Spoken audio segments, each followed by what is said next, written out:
Hello guys, good morning sa atin lahat. Mapagpalang araw ng Martes sa buwan ng Mayo.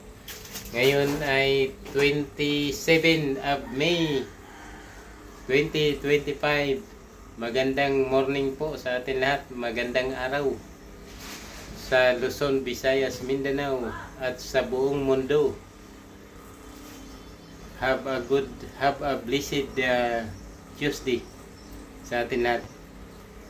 Ang video ko po ngayon guys ay dito na po ako sa pangalawang araw sa akin sa amin ginagawa na bathroom. Nung unang araw yung bathtub, ganun din po ang gagawin namin dito guys. Yan, may rock wall insulation na yan. Itong bakante, lalagyan pa yan mga insulation, rock wall insulation, para yung init sa labas hindi ma-absorb dito sa loob. Yan, paikot. Ngayon po ay second day na trabaho namin dito. Ang unang araw namin, tinanggal namin yung bathtub. Ngayon, pangalawang araw, lalagyan po yan ng flooring, lalagyan ng insulation, lalagyan ng dingding. Yan po. Tapos pagkatapos yan,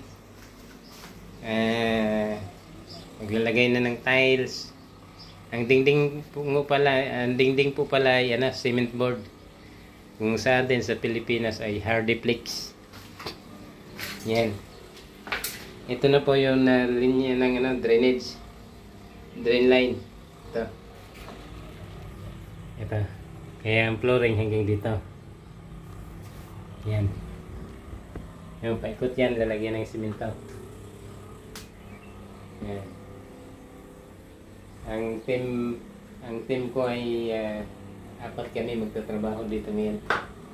Siguro mga 4 na araw tapos na ito. Pangalawang araw namin ngayon. Yan. Update ko lang po kayo guys, para din doon sa mga construction or carpenters, may idea din po kayo sa amin, sa akin paggagawa dito sa Middle East. Kasi ang klima dito ay mainit, kaya kailangan po lagyan ng rock wall insulation tulad nito. Yan. Kung sa Pilipinas okay lang po, pwede na nga po doon single wall lang sa labas lang, pero mas makinis, malinis tingnan kung mayroon din po sa loob double walling. Yan.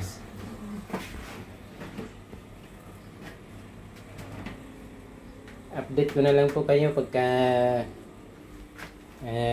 during time na nagagawa na po kami.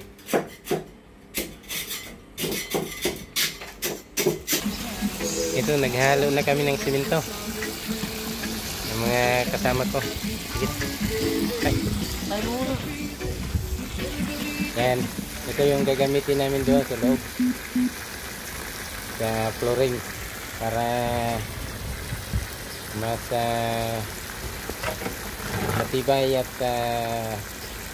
titigas siya agad. Pag na-fix nyo yun, mga bukas pwede na maglagay ng tiles. Yan, ito yung mga kasama ko. Okay guys, salamat sa patuloy nyong pagsubaybay sa akin na channel, mga activities ko sa aming trabaho. Ito naman po yung mga materialis na akin gagamitin. Yan. Ito. Required po talaga dito sa lugar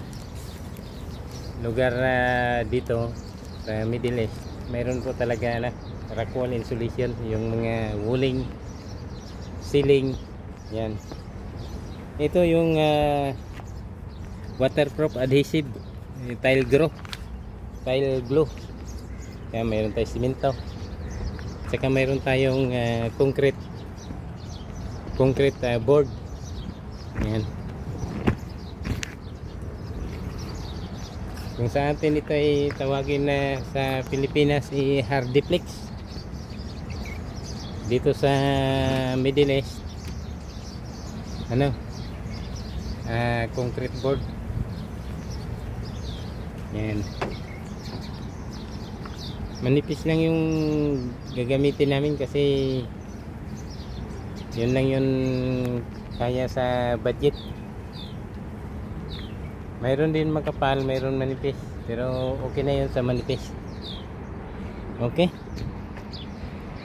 hanggang dito na lang po muna guys, or sana makabigay po ako kunting kaalaman doon sa kapwa kong mga karpintero or mga mason or tile setter, construction, carpenters, mga contractor, yung mga yun na sistema sa paggawa po ba namin dito sa bahay o sa mga repair mga materials na mga ginagamit namin, lalo na po itong rock wall insulation. Kailangan po kasi sa mainit na lugar, yun po ang required talaga. Kaya dito sa amin kailangan namin gumamit ng rock wall na yun. Okay guys, hanggang sa susunod po muli. Bukas i-update ko po kayo sa aking ginagawang toilet room. Once again, maraming salamat po sa patuloy niyong pagsubaybay at patuloy niyong pagtangkilik sa akin mga ina-upload na videos.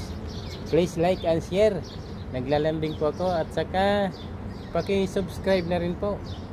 Lalo maganda po mag-comments din po. Malaking bagay po yun sa isang katulad kong small YouTube creators.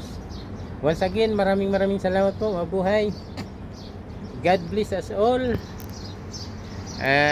Happy Tuesday sa araw na ito. Bye bye. Mabuhay po tayong lahat.